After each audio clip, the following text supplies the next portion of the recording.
morning, everybody. Good morning, Lou. Good morning. Good morning. Welcome back, everybody. So today we are going to be talking about what is the Atman. I was talking about this over one of these past weekends to somebody who didn't know very much, had been following us on Facebook, right, Lou? Yes. And this person said, so basically, Atman is inside you. It's like electricity going to a bulb. Right. I said, yes, in a way. He says, and so Atman does nothing, feels nothing, and is basically just electricity. And I thought to myself that I should probably explain that Atman is not just pure electricity, right? I mean, electricity has no feelings, it has no consciousness. Atman is electricity because it enlivens us, it gives us life. Mm-hmm. But in addition, it's a lot more. And that's what I thought I should explain, because this is great because I've struggled with this myself, wondering about the consciousness of the Atman and, its actions, its feelings, whether it has any or not, or whether it's just a pure power source. You've described it as gasoline in a car. Right. Yeah. So essentially, the Atman is within us, and it has no decision making. It doesn't decide. It doesn't tell us to do bad things or do good things. That comes with our own vasanas, our own desires. Those we're born with. That's what determines what kind of a person we're going to be. Mm-hmm. The vasanas, we'll talk about this when we're talking about the Gita. I don't want to get far afield with that, because the vasanas, if they're good vasanas, then you're going to be a good person. If they're not good vasanas, you're a cruel, unkind person. You're going to have that kind of a personality because your vasanas are like that. Mm-hmm. But the Atman doesn't tell you what to do. Those come from your vasanas. The Atman doesn't tell you. Vedanta says that in order to get to Brahman, because in the last verse, I think it was verse 15, where we said, verse 16, where it says they're on a wheel, a chakram, and you want to get back to that. Right. I think we talked about this in the last episode, where in order to get back to being Brahman again, from being a human being, I said we have to do more non-selfish deeds. We have to by doing that, you burn up the vasanas. So the question that was asked to me is to say, well, how do you get to be Brahman? And one thing that we need to do is to start to learn ourselves, our Atman. Because if you get to know yourself with a small s, not the capital, right. But as you start to get to know yourself, you can then go deeper to start to look for the big S, the capital S self, Atman. If you know your Atman, you know Brahman. And if you know Brahman, you're there, you're self-realized. So Atman is considered, if you take a pot and you say there's space inside the pot. Right. And the space inside the pot says, oh, look at me, I'm so great because I'm a big pot. That little pot next to me is a small pot. That space is small. But if the space breaks, if the pot breaks, and this pot space becomes part of the huge space, it says, whoa, I'm part of this whole room here.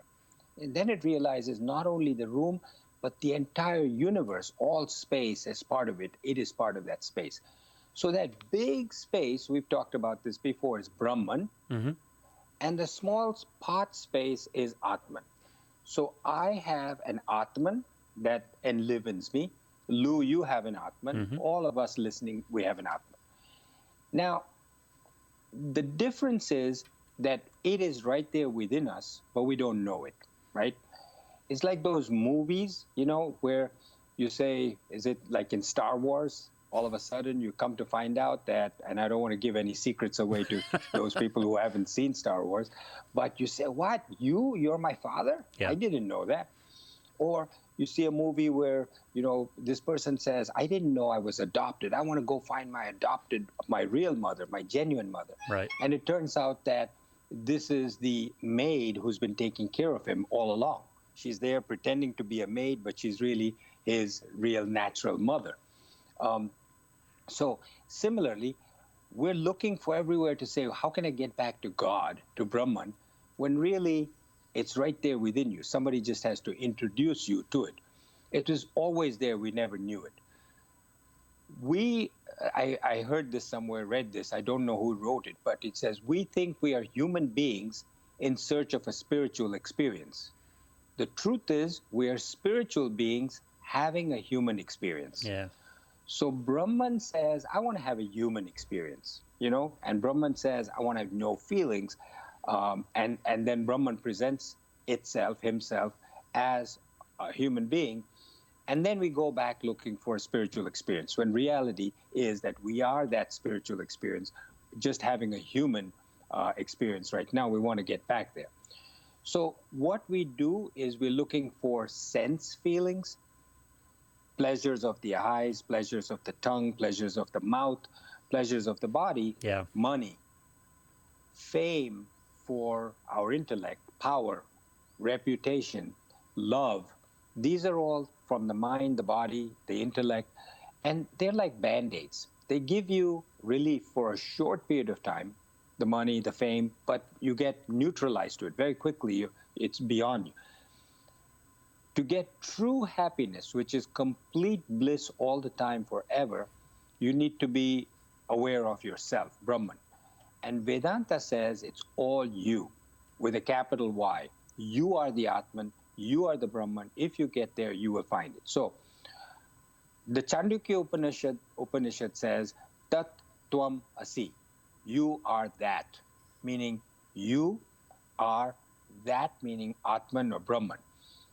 And there are 4 Mahavakyas. Mahavakya is a big proclamation. Aham Brahmasmi is another, means I am Brahman. Pragnanyam Brahman is another, and Aham Asmi Brahman is the 4th. Know yourself, know your Atma, you get to know Brahman, and then you get to know everything. So what do we know about ourselves? We know that there is a waking state, a dream state, a deep sleep state. But there is a 4th state. That is really where we need to go. The first state, waking state, we're awake. I'm the knower. I'm the subject.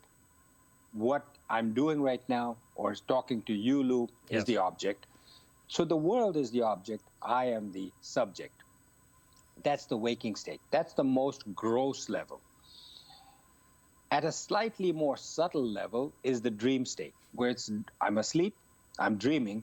Everything in the dream world looks to me just like it looks right now as I'm speaking to you. I think it's real. In my dream, I think that dream is very real. Mm-hmm. But in order to dream, I have to be asleep. I have to have a mind. And the minute I wake up, the dream world disappears. That's a key here in this philosophy that we learn, that the dream world belongs to the mind.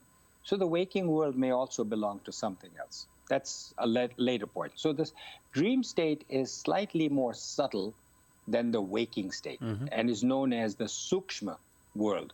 Just like Sukshma Buddhi is a subtle Buddhi, this is a dream state. The deep sleep state is also known as the causal state, which is the causal world, during which the vasanas are produced, deep sleep. And you're sleeping, you don't know about dream. The dreamer, the sleeper, and the deep sleep state are combined into one. You don't know anything. But when you wake up, you're aware that you were sleeping deeply, because what do we say? Because people may say, well, I wasn't existing at that time. Yeah. You were, because you knew when you wake up, you say, oh my God, I slept so soundly. I was deep asleep. I didn't know anything. So you didn't know anything consciously, but you knew that you were fast asleep, right? So that awareness was there. Then comes the 4th state, which is Turiya. The 4th state is also known as Bodhi or Samadhi. It is really consciousness, or Atman. That's really the awareness, the consciousness. So that consciousness is also known as awareness, is also known as knowledge. So we can call it any one of these. Let's call it knowledge or awareness for now. What does it depend on? What does this consciousness or awareness depend on? The awareness, I am calling myself I with a capital I, which is the awareness. I'm not the body. Right. I'm not the mind. I'm not the intellect. I am really the awareness that's behind all of this, as we saw with the deep sleep. I am aware of the mind. I'm aware of the body. I'm aware of the intellect. Therefore, I, with a capital I, say, I perceive, I see, I smell, I taste, I conceive, I remember. Okay? I want, I love, I respect. I'm covering the intellect, the mind, and the body. Right.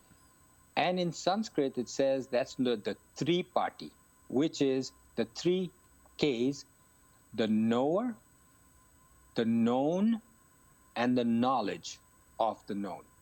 So knower is me as the waker. I'm awake. I know, right? I use my instruments of knowledge, which are my eyes, ears, mind, to find out different things, to find out the knowledge. The objects of knowledge are the things in the world that need to be known and the things beyond the world that need to be known. And knowledge is what I gain once I get this. So the knower, the known, and the knowledge. The next thing that Vedanta talks about is that existence depends on knowledge of. So you say, well, I want to go to India. You say, well, because it exists, India, I have knowledge of it, right? Right. But the other way, what Vedanta says, and this is controversial, that India wouldn't exist if you had no knowledge of it. It's a little puzzling, right? If a tree falls in the forest and no one said, here, it does it exist? Same question. Sort of. Yeah. Right. Yeah. So if I said to you, Lou, would you want to come with me to the Bahamas, to the Caribbean? You'd say, oh, yeah, I've never been there, but I've heard of it. Mm-hmm. I know about it. Yep. I've heard descriptions of it. It's beautiful. Beautiful blue ocean, beaches. Yes, I'd like to go. But if I said, would you like to go with me to a planet called XYZ? Yeah. And you said, where is it? I don't know. You don't know where it is? No. What is it like? I don't know. Right. What does it look like? I don't know. What does it feel like? No. How do I get there? I don't know. I don't know anything about that. You said, no, I don't want to do it. Doesn't exist. Yeah, you're making that up. It doesn't exist. You're making it up. It doesn't exist. So the reverse is also true. If I say, come to India, but you've never heard of the place, you don't know anything about it, I can't tell you where it is, how does it look, how do you get there, what it feels like once you get there, then it doesn't exist because I cannot know about it. So knowledge, existence depends on knowledge of. In a dream, objects only exist because you are in the dream. Mm-hmm. Once you wake up, the objects disappear.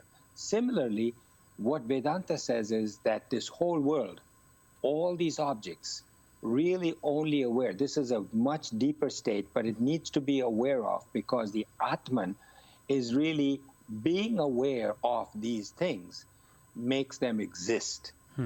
So we are existing because of the knowledge that we have of this. It's deep.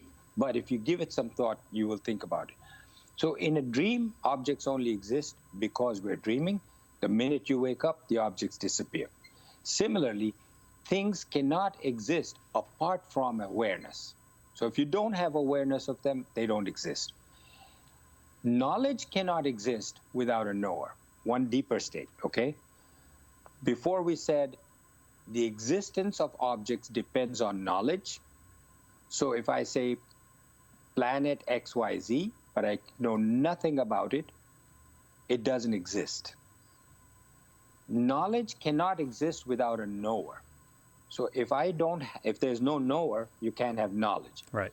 And the knower cannot be aware of, have this knowledge, that three-party knower, known, and the knowledge, if there's no awareness of or consciousness. So that last part is important.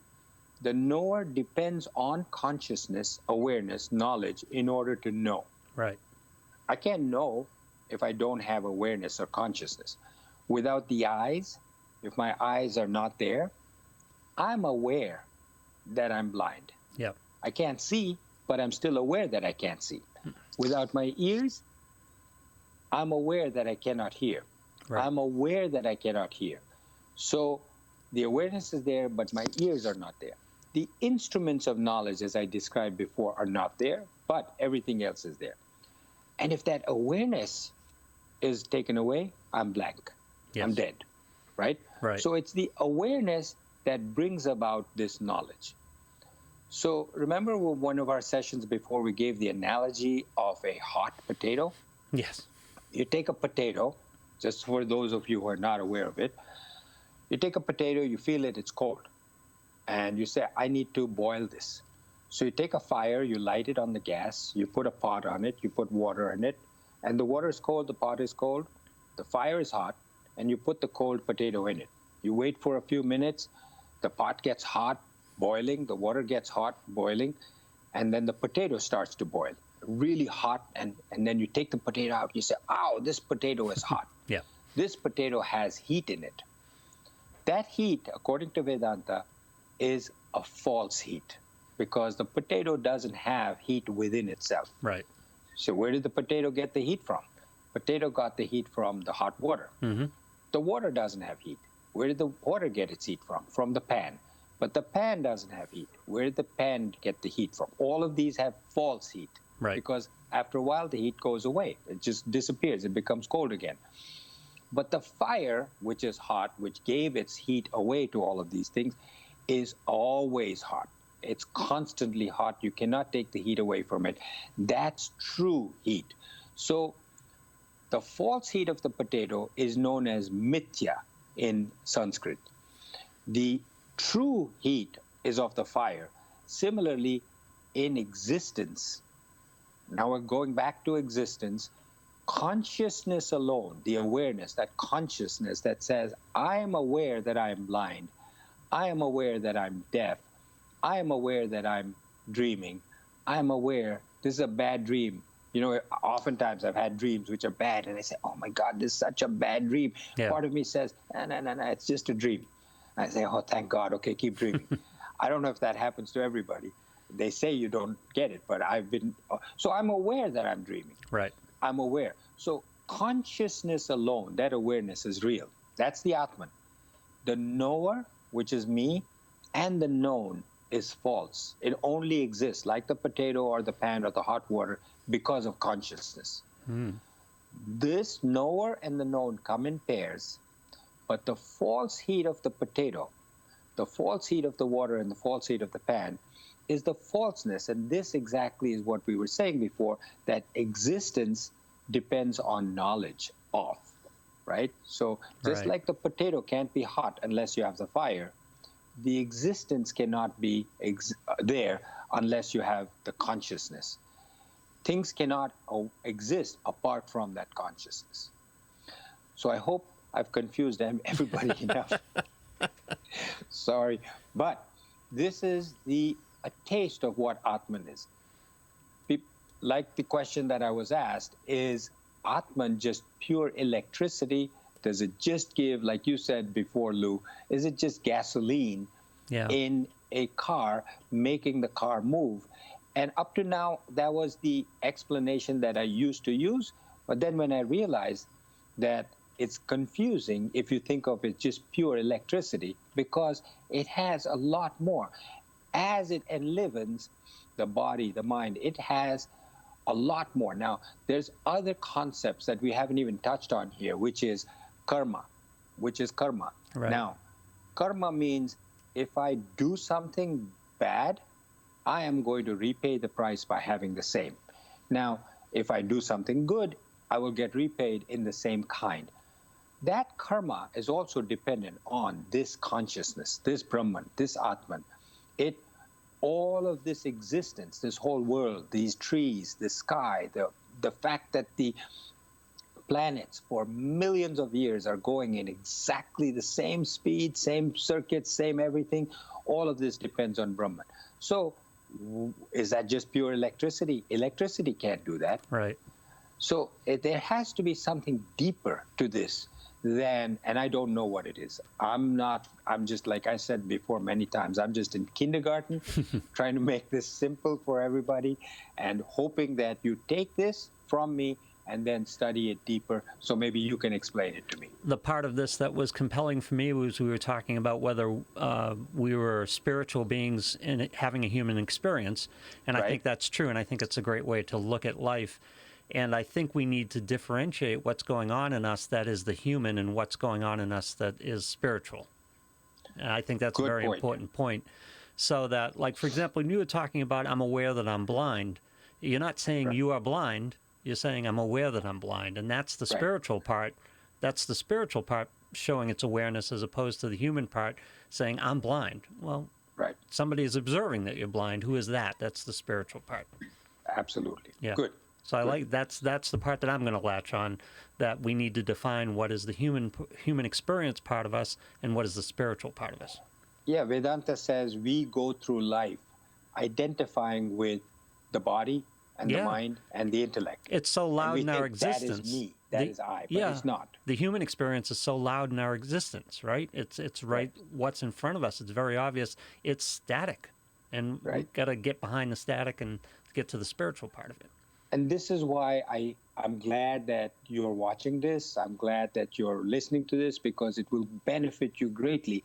If it only stirs some curiosity in you to go further, and you then go further, it's ideal. And that's my hope. And if you do this a lot, where you sit there and you say, most people say, I'm afraid. And it's not, I'm aware I'm afraid. And that gets you to the spiritual part, as opposed, you're not afraid. That's not who you are. That's your body being afraid. That's your mind, your intellect being afraid. It's not the spiritual part of you. Yeah. You got it, Lou. All right. Excellent. You're on your way to self-realization. I'm trying. I'm trying. Apple Podcasts, Spotify, Google Podcasts, many other podcast outlets. If you're watching this on Facebook, if you're listening to us on the podcast, audio only, head on over to the Facebook page, The Gita, Memoirs of a Psychiatrist. You can leave messages, have a conversation with us, tell us what you think, tell us what you'd like to know, ask questions that you have. That's a good place to communicate with us on the Facebook side. So make sure you're going to Facebook and using the podcast as well. Thank you very much.